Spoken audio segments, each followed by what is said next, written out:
जय हिंद। आप सभी का स्वागत है आपके अपने YouTube चैनल संभवम क्लासेस में। देखेंगे हम लोग मैथ के सवालों को हल कर रहे थे। किस क्लास के? कक्षा 10 के सवालों को कोच कर रहे थे, हल कर रहे थे। और कौन सा? मैथ, यानी कि कौन सा? NCERT math. ठीक है, कौन से? NCERT मैथ सब सवालों को कोच कर रहे थे, हल कर रहे थे। पिछले वीडियो में हम लोग उदाहरण नंबर 2 तक कर चुके थे। और कौन सा चैप्टर है? पहला चैप्टर है। चैप्टर नंबर कौन सा है? पहला है। और वो पहला चैप्टर का नाम क्या है? वास्तविक संख्या। वास्तविक संख्या यानी कि रियल नंबर। कौन सा? वास्तविक संख्या यानी कि रियल नंबर। वो हमारा कौन सी है? पहला चैप्टर का नाम है। उसी सब सवाल को हम लोग कोचिंग कर रहे थे, हल कर रहे थे। उदाहरण तक कर चुके थे, उदाहरण नंबर 2 तक। आज देखते हैं उदाहरण नंबर कितना? 3 देखते हैं। उदाहरण 3 में कहता है कि दर्शाइए कि प्रत्येक धनात्मक विषम पूर्णांक 4q + 1 या तो 4q + 3 के रूप का होता है, जहां q एक पूर्णांक है। q एक क्या है? पूर्णांक है। देखते हैं क्या कह रहा है। कहता है कि हमको दर्शाना है कि धनात्मक विषम पूर्णांक ये 4q + 1 या तो 4q + 3 ये विषम धनात्मक पूर्णांक होता है या तो नहीं। q एक क्या है? पूर्णांक है। अच्छा देखेंगे, विषम धनात्मक विषम पूर्णांक मतलब क्या? जिसमें 2 से पूरी भाग ना लगे, उसी को विषम बोलते हैं। पिछले वीडियो में हम लोग देख चुके थे। ठीक है, तो देखते हैं। अगर यहाँ पे 1 रखते हैं, q की जगह पे क्या रखते हैं? 1, तो 4 का 4 1 5, ये 5 हो जाएगा। अगर यहाँ पे 2 रखते हैं, कितना मान लो कि 1 ही रखते हैं, 4 का 4 3 7, क्या इस सब में 2 से पूरी भाग लगेगा? नहीं लगेगा। सपोज डेट मान लो 2 रखते हैं, तो 4 दूना q की जगह पे कितना? 2 रखेंगे, तो 4 दूना कितना? 8 8 1 9, क्या 9 में भी भाग लगेगा? 4 दूना 8 3 11, क्या 11 में भी 2 से भाग लगेगा? नहीं। लेकिन उसी को हम लोग क्या करना? दर्शाना है, प्रूफ करना है, यानी कि सिद्ध करना है ये होता है या तो नहीं। देखेंगे सवाल को हल करने से पहले अगर एग्जाम में बनाइएगा, बोर्ड एग्जाम में, तो वहाँ पे सबसे पहले यूक्लिड विभाजन प्रेमिका का लिखना होगा। दिए गए 2 धनात्मक पूर्णांक a और b एक ऐसी अद्वितीय पूर्ण संख्या है q और r विद्यमान है कि a बराबर कौची? a बराबर bq + का r। ये होता है हमारा, जहाँ यानी कि 0 से बड़ा होगा कौन? r, या तो इसके बराबर होगा, और r से बड़ा क्या होगा? b। अब देखेंगे इसमें ये जो a बराबर bq + r पिछले वीडियो में सही तरीके से समझ चुके थे।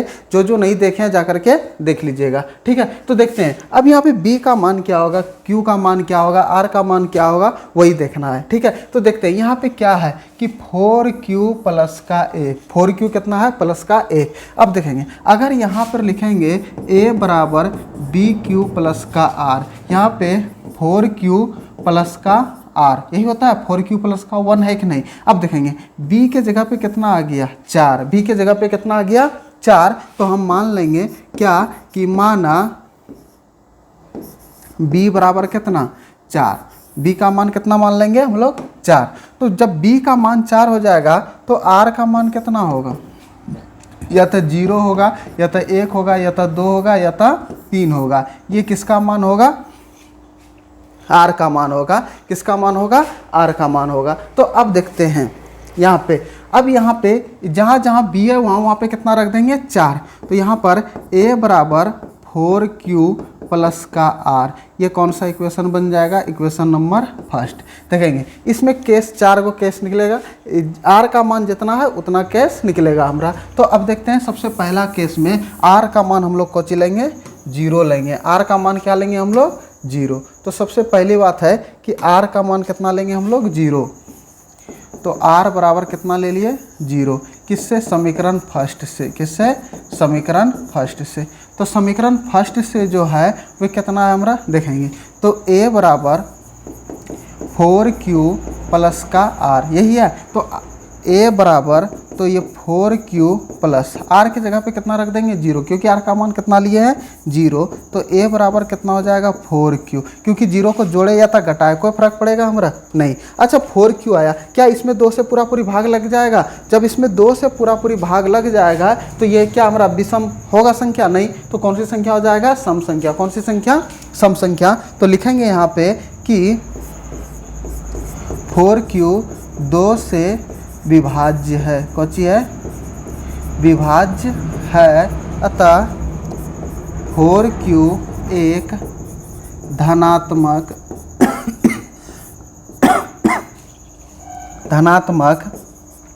समपूर्णांक है। क्या है? धनात्मक समपूर्णांक है। अब देखते हैं, अबरी बार r का जो मान लेंगे, कितना लेंगे? r का मान 1 लेंगे। r बराबर कितना लेंगे? 1। किससे? समीकरण फर्स्ट से। समीकरण फर्स्ट से देखेंगे, जब समीकरण फर्स्ट है तो समीकरण फर्स्ट में कौन आता है? 4q प्लस का r, a बराबर 4q प्लस का r। तो यहाँ पे लिखेंगे a बराबर 4q प्लस का r। तो r के जगह पे कितना रखेंगे? तो ये 4q प्लस का 1 लिखेंगे। अब देखेंगे, क्या इसमें 2 से पूरा पूरी भाग लगेगा? नहीं लगेगा, क्योंकि अगर q का मान 1 लेते हैं तो 4 एका 4, 4 और 1 कितना हो जाएगा? 5। क्या 5 में 2 से भाग लगेगा? नहीं लगेगा। अगर 2 लेते हैं, 4 दूना 8, 8 1 9, क्या 9 में 2 से पूरा पूरी भाग लगेगा? नहीं लगेगा। तो लिखेंगे यहाँ पे, क्या लिखेंगे कि 4q प्लस 1 2 से विभाज्य नहीं है। क्या है? नहीं है। तो 4q प्लस 1 धनात्मक विषम पूर्णांक है। विषम पूर्णांक है। अब देखते हैं, अबरी बार r का मान कितना लेंगे? 2, क्योंकि r का मान एक बार 0 ले लिया, एक बार 1, अबरी बार कितना लेंगे?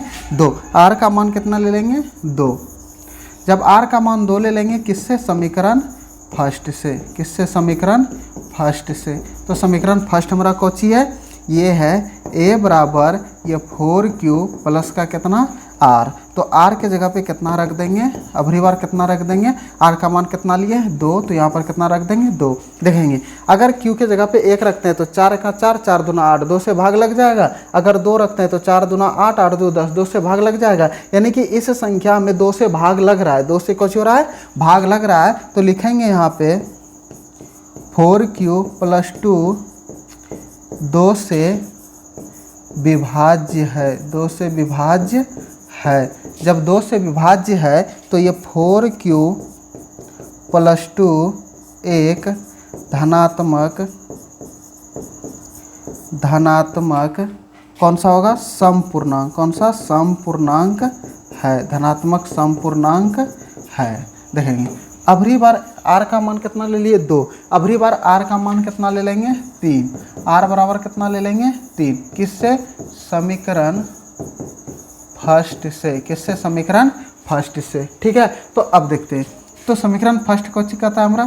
तो a बराबर ये 4q प्लस का r, यही कहता है हमारा समीकरण फर्स्ट। तो r के जगह पे कितना रख देंगे? 3। तो a बराबर 4q प्लस का कितना? 3। अब देखो, देखेंगे r के जगह पे कितना लिए? 3। अगर q का मान, q पूर्णांक है, q का मान अगर 1 लेंगे तो 4 एका 4, 4 3 7, 2 से भाग लगेगा? नहीं। अगर 2 लेते हैं, 4 दूना 8, 8 3 11, क्या 2 से भाग लग रहा है? नहीं। तो यहाँ पे लिखेंगे कि 4q प्लस 3 2 से विभाज्य नहीं है। जब 2 से विभाज्य नहीं है तो लिखेंगे कौची कि 4q प्लस 3 एक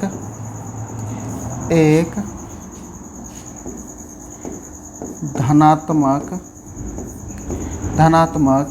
विषम पूर्णांक है। विषम पूर्णांक है। जब धनात्मक विषम पूर्णांक है तो हमको किसको दर्शाने के लिए बोल रहा था? 4q प्लस 1 और 4q प्लस 3। देखेंगे 4q प्लस 1 है, ये कौन सा हो गया? धनात्मक विषम पूर्णांक।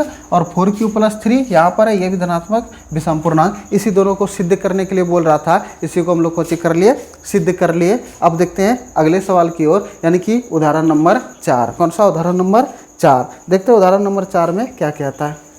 कहता है कि एक मिठाई विक्रेता के पास 420 काजू की बर्फियां और 130 बादाम की बर्फियां हैं। वह इनकी ऐसी ढेरियां बनाना चाहती है कि प्रत्येक ढेरी में बर्फियों की संख्या समान रहे तथा ये ढेरियां बर्फी की प्रात में न्यूनतम स्थान घेरे। इस काम के लिए प्रत्येक ढेरी में कितनी बर्फियां रखी जा सकती है? देखेंगे सवाल में कुछ कह रहा है। आप लोग मिठाई की दुकान गए होंगे, देखे होंगे वहाँ पे ना बर्फ़ी होगा, कोई भी मिठाई होगा, इस तरह से रखा होगा, इसके ऊपर इस तरह से रखा हुआ रहता है। ठीक है, देखे होंगे।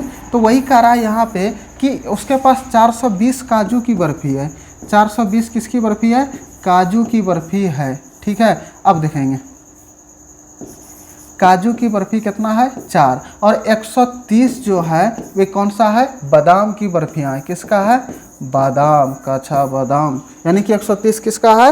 यानी कि 130 बादाम की बर्फ़ियाँ है। अब इसको ऐसी ढेरियाँ बनाना चाहता है कि वो न्यूनतम स्थान घेरे। कोची घेरे? न्यूनतम स्थान घेरे, और सभी एक लाइन में, अगर एक लाइन में 5 गो है तो अब सभी लाइन में क्या होना चाहिए? 55 गो होना चाहिए। क्या होना चाहिए? 55 गो होना चाहिए। तो वही कहता है कि ये कितने मतलब न्यूनतम स्थान घेरे, जो कि ढेरिया में प्रत्येक कितनी बर्फियाँ रखी जा सकती है? समान रखी जा सकती है। तो इस स्थिति में हमें क्या करना है? ये 420 और 130 का कोची निकाल लेना है, HCF। कोची निकाल लेना है HCF। तो देखते हैं ये 420 और 130 का कोची निकालते हैं HCF। तो 420 में भाग देंगे किससे? 130 से। देखेंगे छोटका से जब ये भाग देते हैं, बड़का में भाग देते हैं, तो 130 है या 420 है? 13 39, 13 की 52, 4 बार में ज़्यादा हो जाएगा, तो कितने बार में खिलाएंगे? 3 बार में। तो 13 39, 1 0 घटाएंगे 0, 12 में 9 गए कितना? 3 हो जाएगा हमारा। ये कितना हो गया? कट गया। अब ये जो है यहाँ पे भाग देंगे, यहाँ पे लिखेंगे 130 कितने बार में कट जाएगा? 30 चौके 120, कितना? 120। ये 0, 3 में 2 गया कितना? 1, कट गया। अब ये 30 यहाँ पर उतारेंगे, 10 तिया 30, ये कोची आ गया? शेषफल कोची आ गया? 0। और जिससे भाग देते हैं, जिससे भाग देते हैं, अगर शेषफल 0 आ जाए तो जिससे भाग देते हैं वही हमारा कोची आता है? HCF। कोची होता है? HCF। तो इसका जो HCF निकल गया वो कितना निकल गया? इसका HCF कितना निकल गया? 10। कितना निकल गया? 10। अब देखेंगे